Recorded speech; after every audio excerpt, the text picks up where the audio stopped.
e de sigilen bɛ jamana kɔ kan I b'a fɛ ka I sen no tunga lafiya ka projet kura o la o projet dɔ de u bɛna cité ni ka o de jɔ tungarangew ye banangɔrɔnikaw olu fɛ yen nɔ cité min ni a bɛna jɔ hectare 1 o de sanfɛ hectare min yɛrɛ ni ale lamunumunnen don so 20 o de bɛna jɔ cité in kɔnɔna la a so 20 bɛɛ n'i ka yɔrɔ de don a kɔnɔna la denmisɛnw ka kulonkɛ yɔrɔ b'a kɔnɔna la fiɲɛ sama yɔrɔ b'a kɔnɔ ka taa se farikolo ɲɛnajɛw olu ma o bɛɛ bɛ cité in o kɔnɔna la cité in yɛrɛ parcelle 1 o ye titre foncier de min n'ale musaka ye sefa wari 4,400,000 ani 100,000 ye I bɛ se ka a sara yɔrɔnin kelen walima I bɛ se ka sara san 1 kɔnɔna la walima ka taa se kalo 18 o ma n'i tilali I ka terrain o sarali la sa I bɛ se ka I ka so jɔ ka kɛ villa hakɛlama ye walima I bɛ se ka jɔ ka kɛ étage ye tunga lafiya ma olu ka bolo kan n'i ka wari yɛrɛ bɛ I bolo I bɛ se ka I ka so jɔ I kelen ye walima ni wari t'i bolo fana o yɔrɔnin na I bɛ se ka I sen no tunga lafiya ma olu ka tɔn o la n'an b'a fɔ ma nanzarakan na n'an b'a fɔ ma ko tɔntin tunga lafiya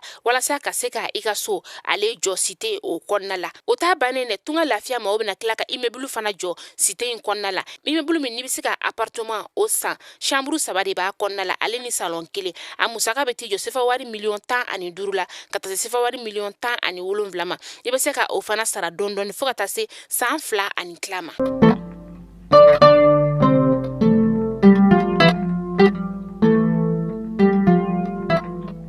Bien kalo tile 31 ye Mali kunnafoni jabarani lajɛbɔ sanga ana ka wagati aw minnu b'aw sigi k'an ka jabarani so ni ka ale lajɛ kunnafoni min ni a bɛ lasaw ma tɛnɛ fo ka taga se juma ma a waati selen ni a y'o bisimila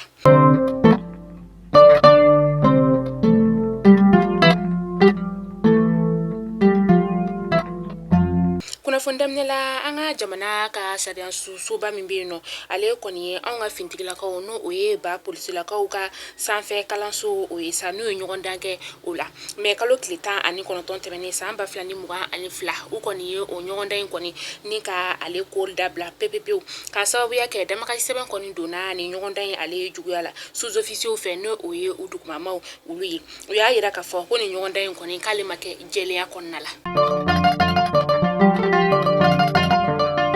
an ka jamana ɲɛma ni o ye colonel Asimi Goita ye colonel Asimi Goita min kabi ale kɔni sigitɔ fanga la n'a y'a yira k'a fɔ ko a kɔni bɛna jibondo ni ka a di duguma diko gɛlɛya bɛ dugu minnu olu kɔnɔna la an bɛ se k'a fɔ k'a bɛ k'a ka layidukanw ni ka olu timɛ hali sisan o de kɔnɔna la sa dugu min bɛ yen nɔ ni ale bɛ wele ko balawuli kalanso minnu kɔni bɛ yen nɔ a ye jibondo 3 ni ka o bila kalanso ni kelenkelenna bɛɛ lajɛlen kɔnɔna la mais kalo tile 28 tɛmɛnen san 2022 lakɔlidenw ninnu yɛrɛ kɔni u tun bɛ bɔ ka taa ji ni ka o de ɲini du olu kɔnɔna la walasa u bɛ se ka u jikomago ni ka o ɲa cogoya min na kabini ni jibɔdon in kɔni dira u ma a kɛra nisɔndiyaba ye lakɔli karamɔgɔ olu bolo fo ka taa se denmansaw ma yɔrɔ lakɔlidenw kɔni olu kuma tɛ fɔ u ye foli kɛ ka ɲɛsin an ka jamana ɲɛma ale ma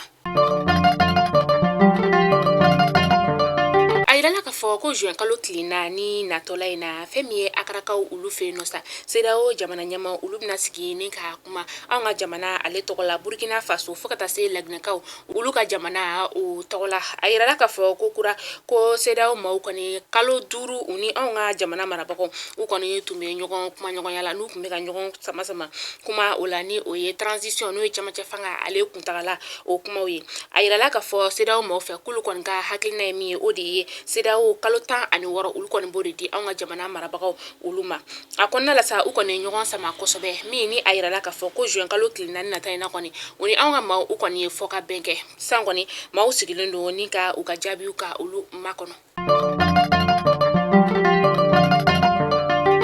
maaw nana an ka jamana o kɔnɔna la ni Guinéenw fana bɛ a la maa minnu ko do sa o de maa minnu ka baara ɲɛsinnen don jako olu ko ɲama n'an ko ma ko audiovisuel la u bɛ an ka faba o kɔnɔna la u na kun ye fɛn min ye o de ye ka se ka na kuma an ka jamana marabagaw fɛ kuma kun ye fɛn min ye o de u y'a yira k'a fɔ ko an ka jamana marabagaw kɔni ye radio France Internationale n'o ye RFI ye ka taga se France 24 ma ka olu gɛn ka bɔ an ka jamana o kɔnɔna la u nana ka na ɲɔgɔn kuma ɲɔgɔnya ni ale ɲɛmaa yɛrɛ kɔni Boubacar Ndiaye a n'a ka maaw kunu u ni an ka minisiri ɲɛmaa n'o ye dɔgɔtɔrɔ Choguel Kokala Mayiga ye u ni o kɔni ye sigi ka kuma ka o kɛ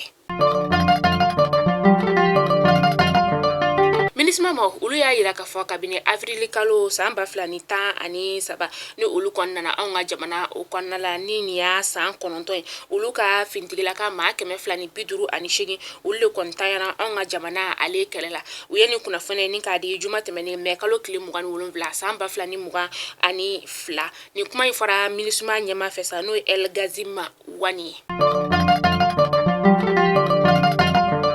Juin kalo tile fɔlɔ san 2022 o don ye don kɛrɛnkɛrɛnnen min n'o o ye sigarɛti minaw olu ka don ye min ni a bɛ ɲɛnamaya diɲɛ seleke naani fantan naani bɛɛ lajɛlen o fɛ ɲinanta o kɔni talen don ka bila mina min kɔnɔ sa o de ye k'a yira k'a fɔ ko sigarɛti ko ale kɔni bɛ gɛlɛya lase jamana o kɔnɔna ma faraɲɔgɔnkan jɛkulu min bɛ yen nɔ sa ni sigarɛti kɔni ye dankari olu ka bunahadamadenya la sa o faraɲɔgɔnkan jɛkulu min bɛ anw ka jamana kɔnɔ n'a tɔgɔ ko Avita Mali ale ɲɛmaa ye Usumana Ture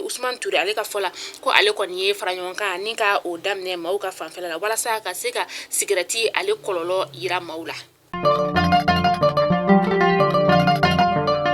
Ni wagati na an ka dɔgɔtɔrɔso olu kɔnɔna la sa jeli kɔni o dɛsɛlen don kosɛbɛ jeli min ni ale bɛ di maa ɲuman olu fɛ an ka dɔgɔtɔrɔso olu kɔnɔna la walasa maa minnu bɛ ni jeliko dɛsɛ bɛ u la u bɛ se ka jeli sɔrɔ cogoya min na dɔgɔtɔrɔw y'a yira k'a fɔ ko ne ye ko jeliko dɛsɛ kɔni ye maa olu sɔrɔ n'o ye banabagatɔw ye n'u tɛ ka jeli yɛrɛ sɔrɔ ka k'u la sa k'a sababu ye fɛn min ye maaw yɛrɛ kɔni tɛ ka taa u jeli ka o di o de la sa u ye weleweleda bila maaw ma ko bɛɛ ka taa i joli di kɛnɛya bɛ maa minnu na walasa banabagatɔ minnu bɛ yen nɔ ni jeliko dɛsɛ bɛ u la olu ni bɛ se ka kisi. An bɛ taa Kucala maa 3,000 ni maa 200 o maa 3,000 ni maa 200 la sa muso 1,650 de bɛ yen nɔ ni olu kɔni ka kɛnɛya musaka o taara mutuelle la ale fɛ Kucalakaw fɛ yen nɔ san 2021 o kɔnɔna la nin kunnafoniya in kɔni dira mɛ kalo tile 28 a sɔrɔla u ka fara ɲɔgɔn kan ba min tago 11 na ni o kɛra Kucalakaw olu fɛ yen nɔ mutuelle in yɛrɛ sa ale tilala k'a yira tugun k'a fɔ ko u ye maa 2,000 bɔɲɔgɔn ni ka olu de lajɛ bana ta sanfɛla la maa 400 ani maa 12 musolakaw la u ye olu lajigin min ni o musaka tari jɔ fo sefa wari miliyɔn 16 la. An sɔngɔ ni burɛmkaw olu fɛ nɔ ni wagati na u ka bolimafɛn caman de jɔlen don k'a sababuya kɛ tajiko gɛlɛya o ye olu kɔni tɛ ka taji yɛrɛ u ɲɛ la wa taji min yɛrɛ ni ale bɛ ka ye o sɔngɔ gɛlɛyalen don kosɛbɛ taji min ni ale litiri o tun bɛ feere wagati la sefa wari 120 na ka taa se sefa wari 130 la ni wagati na taji bɛ ka feere sefa wari 100 burɛmkaw yɛrɛ fɛ nɔ sa taji ale kun litiri bɛ feere sefa wari 160 la sisan a bɛ ka t'i jɔ fo sefa wari 220 na jagokɛlaw olu y'a yira ka fɔ ko ni wagati na ko tajiko gɛlɛya o bɛ burɛma ale ni an sɔngo lamini yɛrɛ de la o de to ye wolola lase an ka jamana marabagaw ma.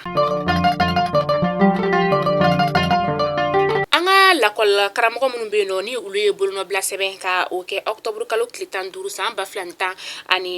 minnu ni olu bɛ Sikasokaw olu fɛ yen nɔ u kɔni wulila ni ka u kunda selenge ka mɛ kalo tile 29 ni ka taa tasi bila kɛ u balimamuso ni o ye Watara Aramata Togola ye Aramata min ni ale fagara k'a to a ka lakɔliso o kɔnɔna la k'a to a ka ca la wagati min na u taara ka taa tasi bila kɛ a ka denbaya o yɔrɔ la ka tila k'a wajiba tugun finitigilakaw kan ko ka sɛgɛsɛgɛli baaraw ka olu ta fo a kunna ka sababuya kɛ maa minnu kɛra ni muso in ale ye sababu ye sa bolo bɛ se ka da olu kan.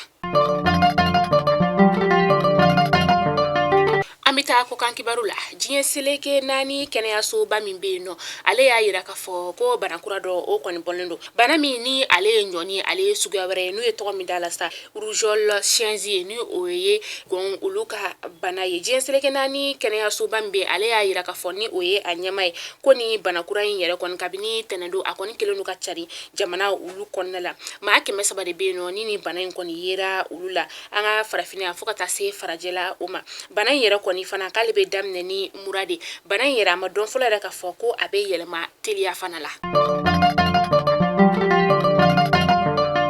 Kɔdivarikaw olu fɛ yen nɔ u ka muso 5 de bɛ yen nɔ a muso 5 la sa muso kɔnɔma 1 o tun bɛ a la u kɔni tagara ni ka taga dɔgɔkari de la kungo kɔnɔna o la alamisadon mɛ kalo tile 26 san 2022 a kɛra dugu min na sa o de ye Diyango ye Diyango ale bɛ Gaɲuwa sigida o la ni muso ninnu yɛrɛ kɔni k'u to u ka dɔgɔtigɛ la sa u segintɔ la sanji de kɔni o wulila ka u to kungo kɔnɔna la u y'u jɔ yiri dɔ de kɔrɔla la yiri min yɛrɛ kɔni ni a binna ni muso kofɔlen ninnu olu ka u bɛɛ lajɛlen bɔnɛ u ni na hali muso kɔnɔma min kun b'a la u bɛɛ tayana nin kɔni kunnafoniya in kɔni dira wagati min na sa a kɛra gɛlɛyaba ye dugulamaw olu bolo.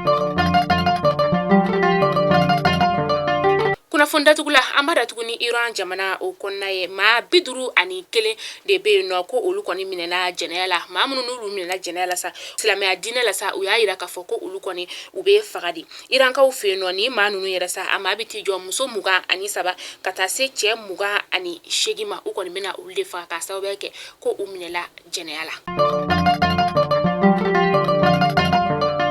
Mali kunnafoni jabarani lajɛbaw hakilila aw ye faamuyali caman sɔrɔ an ka bi kunnafoni na kunnafoni damanan kun b'an bolo kɔrɔ bi o de tun ye nin ye yan'an ka k'an bɛɛ da ɲɔgɔn ye sa aw bɛɛ b'a dɔn k'a fɔ ko tunga lafiya ale de anw ka kunnafoni ale jukɔrɔma don dɔ ba ye sanga a n'a ka wagati tunga lafiya min ni a nana maliyɛndenw lafiyali kama sojɔko la ka taa se maliyɛnden minnu bi jamana kɔ kan n'o o y'an ka tungarankew ye ka se ka olu ni lafiya u ka dugukoloko fo ka taa se u ka so jɔliko olu koɲɛw ma masɔn ye n ka so wari dun o n ka so yurugu la o tunga lafiya maaw fɛ o tɛ yen nɔ danaya ale ni lafiya tunga lafiya ma olu talan ye o de an bɛ foli kɛ ka lase tunga lafiya cakɛla bɛɛ lajɛlen ma an ka kunnafoni ale jukɔrɔma donba o bɛ ka caya ka taa fɛ hali sisan nɔ elegant service ale fana farala an ka kunnafoni ale jukɔrɔma donba olu kan elegant service min ni olu ka baara bɛnnen tɛ fosi ma ka se ka bolimafɛn bɛ e maa min bolo i bɛ fɛ ka gentil cɛ ɲuman k'i ka bolimafɛn ale senkɔrɔla la walasa ka se k'a pari elegant service ale bɛ o de kama pinɛ cɛ ɲumanw b'u bolo ka taa se pinɛ marque ɲɛnama ma o bɛɛ bɛ elegant service o kɔnɔna la elegant service min ni ale ɲɛmaa ye Yakuba Dumbiɛ ni mɔgɔ bɛ kunnafoni wɛrɛ la sa i b'a wele 69 63 06 06 walima 76 32 72 88 76 02 11 19 ni ye Yakuba wele i na ale bɛ ɲɔgɔn sɔrɔ u ka yɔrɔ ale filɛ nin ye dibidani na o kuma aw k'an bɛn sini inshallah kunnafoni kuraw olu kɛnɛ kan.